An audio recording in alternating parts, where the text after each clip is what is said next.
Welcome to the BM classes. This is Vishnu Mohan, lecturer in English, Veeravati Women's College, Teresinga, District, Kalahandi. Today I am going to teach you part 3 or the unit 3 of the first prose of the plus 2 second year Art Science Commerce, My Greatest Olympic Prize, written by the famous athlete, American athlete Jesse Owens. In this prose, he is sharing his own experience of his Olympic experience we, because he was participated in the year 1936 the Berlin of Germany, the summer Olympic game of the Germany. At the time he was very nervous. At the beginning he was nervous, but after some time and after becoming the friend with the Lodge Long, he he liked to hide his nervousness, and after all he qualified in the trial in the final round. This is once qualified for the final round. It was possible for Lajlang's advice and friendship. So that so he wanted to offer him thanks. He went to his room at night. What happened? What happened after after the qualifier in the final round? The Mr. Jesse Owens want to meet to the Lajlangs, and he want to thank him और तांको धन्यवाद जणाइबा पई से तांकर Olympic village रो जो room रे रहउतिले जो quarter रे रहउतिले सेही क्वार्टर को एही यूनिट 3 रे जाइछंती आमे से यूनिट 3 को जिबा पूर्वरु आमे किछि तांको विषय रे जानिबा से प्रकृति रे बहुत नर्वस थिले से लजलंग को देखि डरि जाउथिले तांको नर्वसनेस बढ़ि जाइथिला किंतु से तांको प्रति हाथ बढ़ाई तांको बहुत साहाଯ୍य करिथिबारु लजलंग तांको एडवाइस देइथिबारु जेसी ओवेन्स से फाइनल राउंड रे जीतिथिले तेणु तांको धन्यवाद जणाइबा पई तांको रूम को से एही थर्ड यूनिट रे से कहिचंती that night I walk over to Luz Long's rooms in the Olympic village to thank him से दिन संध्या रे से ओलंपिक विलेज रे जो लजलंग को रूम थिला तांको रूम पटे से जाई तांको भेटिबा पई बाहरिले I knew that if he had been to the probability would be jumping in the final and the following day से जदि तांको सहाय्य करि न थांते तांको एनकरेज करि न थांते बोधे हुए से लॉन्ग जंप रे क्वालिफाई करि पारि न थांते बोली से भाउछंती ही shot in his quarters and truck for 2 hours से तांको लजलंग को रूम रे तांको भेटिले तांको सहित बसिकी 2 घंटा धरी कथबार्ता हेले अबाउट ट्रैक एंड फील्ड से ट्रैक आउ फील्ड विषय रे बहुत चर्चा करि सारिले and the world situation and the dozen of things से अनेक गुडी कथा तांको सहित वार्तालाप करिसंती अनेक गुडी डिस्कशन करिसंती when I finally got up to leave मु जेते बेले से तांको रूम रो आसीबा को चाहुथिली we both knew that real friendship had begun to form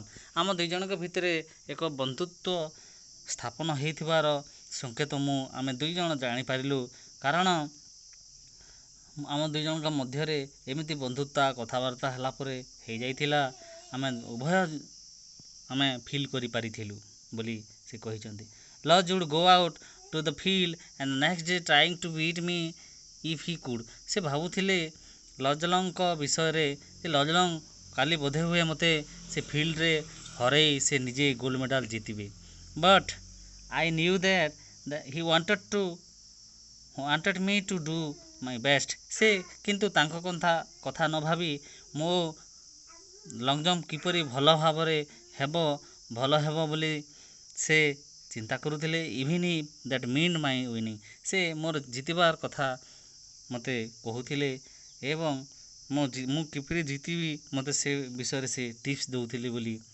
JC Owens कहउचंती as it turn out Luz Long broke his own past record जेते बेले से आरो दिन आसीची से माने ट्रैक को जाइचंती Luz Long at first he broke his own record से जो 26 फुट आगरो डेउथिले से अनेक गुड़े प्राइज पाइथिले ताठार मध्य अधिक से वर्तमान डेई अधिक ଡେଇଁ ସେ ରେକର୍ଡ଼କୁ ସେ ନିଜେ ଭାଙ୍ଗୁଥିଲେ। In doing so he pushed me on to peak performance.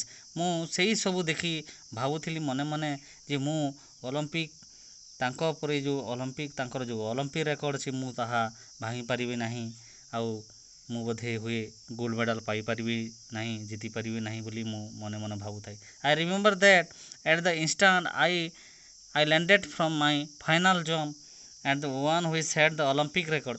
ମୁଁ ଯେତେବେଳେ ସେଇ ଫାଇନାଲ୍ ରାଉଣ୍ଡରେ ଲ୍ୟାଣ୍ଡ କରିଛି ଅଲମ୍ପିକ୍ ରେକର୍ଡ଼ ଯେଉଁ ଥିଲା 26 foot, I jump the 26 foot 514 inch he was at my side. ମୁଁ ଯେତେବେଳେ 26 ଫୁଟ 514 ଇଞ୍ଚ ଡେଇଁଛି, he was at my side, ସେ ମୋ ପାଖରେ ଥାଇ ମୋ ପାଖକୁ ଆସି ମୋତେ କଂଗ୍ରାଚୁଲେଟ୍ ଜଣାଲେ। ହି କଂଗ୍ରାଚୁଲେଟିଂ ମି ଡେସ୍ପାଇଟ୍ the fact the Hitler ଗ୍ଲେଡ୍ at ଅସ୍।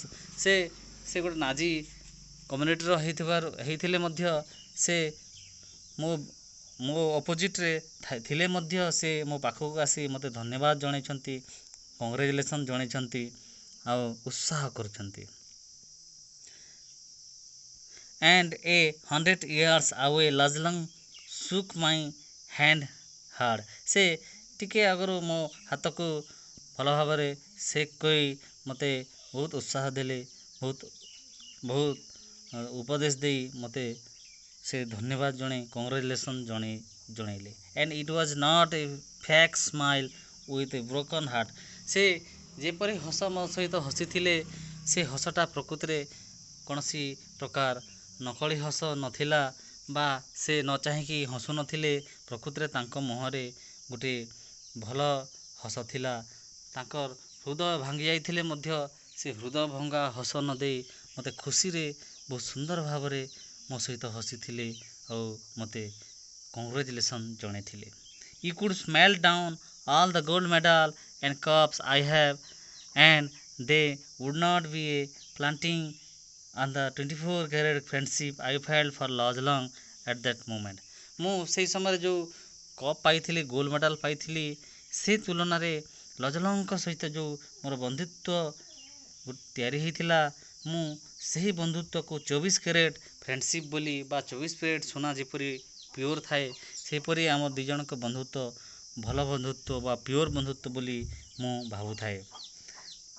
I realized then too that Lajlang with the epitome of the words Pierre de Coubertin, the founder of the modern Olympic game, must have had in his mind when he said। ସେ Olympic ଗେମ୍ର ଯେଉଁ founder ଥିଲେ Pierre de Coubertin, the founder of the modern Olympic game, Olympic ଗେମ୍ର ଯେଉଁ founder ଥିଲେ, ତାଙ୍କର ଯେଉଁ ideal ଥିଲା, ସେ ideal the important thing in the Olympic game is not winning but taking part.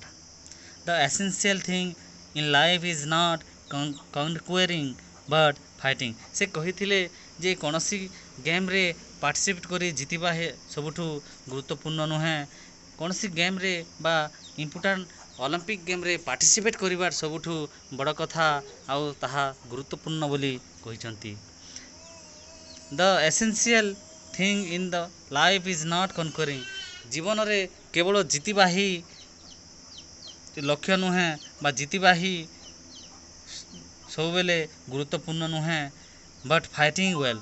କେବଳ ଯୁଦ୍ଧ କିମ୍ବା ଫାଇଟ୍ କରିବା, ସୁନ୍ଦର ଭାବରେ ସାମ୍ନା କରିବା ହେଉଛି ସବୁଠୁ ଇମ୍ପୋର୍ଟାଣ୍ଟ ବୋଲି ସେ କହିଛନ୍ତି। ଯଥାର୍ଥରେ ଲଜଲଙ୍ଗ ଥିଲେ ଆଧୁନିକ ଅଲମ୍ପିକ୍ ପ୍ରବର୍ତ୍ତକ ପିରାଡେଙ୍କ ଯୋଗ୍ୟ ଦାୟିତ୍ୱ କବର୍ଟିନ୍। ସେ କହିଥିଲେ ଅଲମ୍ପିକ୍ରେ ଜିତିବା ବଡ଼ କଥା ନୁହେଁ, ଭାଗ ନେବାଟା ବଡ଼ କଥା। ଅନ୍ୟକୁ ପରାସ୍ତ କରିବା ବାହାଦୁରୀ ନୁହେଁ, ତୁମେ କେତେ ଭଲ ପ୍ରଦର୍ଶନ କରୁଛ ସେଇଟା ବଡ଼ କଥା। ଲଜଲଙ୍ଗ ଥିଲେ ତାଙ୍କ ଜ୍ୱଳନ୍ତ ଉଦାହରଣ। ତେଣୁ ସେ ନିଜ କଥା ନ ଭାବି ଅନ୍ୟକୁ ସପୋର୍ଟ କରୁଥିଲେ, ଏନକରେଜ୍ କରୁଥିଲେ। ବହୁତ ଭଲ ଭାବରେ ସେ ମୋତେ ଏନକରେଜ୍ କରିଛନ୍ତି। ତାଙ୍କ ପାଇଁ ହିଁ ମୁଁ ଗୋଲ୍ଡ ମେଡ଼ାଲ୍ ଜିତିଛି। ମୁଁ ସେ ଗୋଲ୍ଡ ମେଡ଼ାଲ୍ ଅପେକ୍ଷା ଆମ ଦୁଇ ଜଣଙ୍କ ବନ୍ଧୁତ୍ୱକୁ 24 କ୍ୟାରେଟ୍ ସୁନା ସହିତ ମୁଁ ତୁଳନା କରିବାକୁ ଚାହୁଁଛି। କାରଣ 24 କ୍ୟାରେଟ୍ ସୁନା ଯେପରି ସୁନ୍ଦର ଏବଂ ସେପରି ପିଓର ଥାଏ, ଆମ ଦୁଇ ଜଣଙ୍କର ବନ୍ଧୁତ୍ୱ the friendship of our our friendship was the 24 carat friendship, and I felt that Lajlang at that moment ମୁଁ ସେ ସମୟରେ ଲଜଲଙ୍କ ଆଉ ମୋର ଦୁଇ ଜଣଙ୍କ ବନ୍ଧୁତ୍ୱକୁ 24 କ୍ୟାରେଟ୍ ଫ୍ରେଣ୍ଡସିପ୍ ବୋଲି ମନେ କରୁଥାଏ। କାରଣ ମୋ ମୋ ସାମ୍ନାରେ ସେଇ ବନ୍ଧୁତ୍ୱ ଏପରି ଗୁରୁତ୍ୱପୂର୍ଣ୍ଣ ଥିଲା ଯେ 24 କ୍ୟାରେଟ୍ ସୁନା ମଧ୍ୟ ସେମିତି ଗୁରୁତ୍ୱପୂର୍ଣ୍ଣ ହୋଇନଥାଏ। ପ୍ରକୃତରେ ଜେସି ୱେନ୍ସ ତାଙ୍କର ସେଇ ଅଲିମ୍ପିକ୍ର ଯେଉଁ ଅନୁଭବ ଥିଲା, ଏକ୍ସପିରିଏନ୍ସ ଥିଲା, ସେ ସୁନ୍ଦର ଭାବରେ ଆମ ସମସ୍ତଙ୍କୁ ଜଣାଇଛନ୍ତି। ସେହି ସମୟରେ ଯେଉଁ ନାଜିବାଦ ଥିଲା ଜର୍ମାନୀରେ, ସେ ଜର୍ମାନୀରେ ହିଟଲର କିପରି ଶାସନ କରୁଥିଲେ, ସେଠିକାର ଯେଉଁ ଉଚ୍ଚ ନିଚ ଭେଦଭାବ, କଳାଗୋରା ଭେଦଭାବ ଯେଉଁ ଥିଲା, ସେସବୁ ଥିଲେ ମଧ୍ୟ ଜଣେ ଆମେରିକାର ଜଣେ କଳା ବ୍ୟକ୍ତି ଜେସି ୱେନ୍ସ ସେଠି ମନ ଲଗେଇ ସେଠିକାର ଲୋକଙ୍କ ସହାୟତାରେ ସେ ଲଜଲଙ୍କ ଉପଦେଶ ଏବଂ ସାହାଯ୍ୟରେ ସେ ଗୋଲ୍ଡ ମେଡ଼ାଲ ଜିତିଥିବାରୁ ତାଙ୍କୁ ଅନେକ ଧନ୍ୟବାଦ ଦେଇ ତାଙ୍କ ସହିତ ଯେଉଁ ବନ୍ଧୁତ୍ୱ ହୋଇଥିଲା, ସେ ବନ୍ଧୁତ୍ୱକୁ ସେ ତାଙ୍କ ପ୍ରାଇଜ୍ରୁ ବି ବେଶୀ ଗୁରୁତ୍ୱ ଦେଇଥିଲେ ଏବଂ ଶେଷରେ ତାଙ୍କୁ ଧନ୍ୟବାଦ ଦେଇ ତାଙ୍କ ସହିତ ଗଲେ ଲଗେଇଥିଲେ। ଆଶା କରେ ମାଇ ଡିୟର ଷ୍ଟୁଡେଣ୍ଟ, ଏଇ କ୍ଲାସ୍ଟି ନିହାତି ଭଲ ଲାଗିଥିବ। ଯଦି ମୋ କ୍ଲାସ୍ ଭଲ ଲାଗିଛି, ମୋ କ୍ଲାସ୍କୁ ଲାଇକ୍ କରନ୍ତୁ, ସେୟାର କରନ୍ତୁ, କମେଣ୍ଟ କରନ୍ତୁ।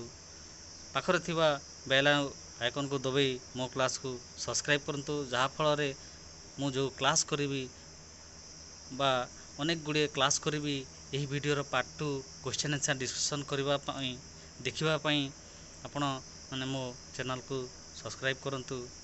ପାଖରେ ଥିବା ବେଲ୍ ଆଇକନ୍କୁ ଦବାଇ ଦିଅନ୍ତୁ, ଯାହାଫଳରେ ମୁଁ ଭିଡ଼ିଓ ଛାଡ଼ିଲେ ଆପଣଙ୍କ ପାଖକୁ ଇନଫର୍ମେସନ୍ ଯିବ, ଆପଣ ଘରେ ଥାଇ ଆରାମରେ ଦେଖିପାରିବେ, କୌଣସି ଫିଜ୍ ଲାଗିବ ନାହିଁ। ଧନ୍ୟବାଦ।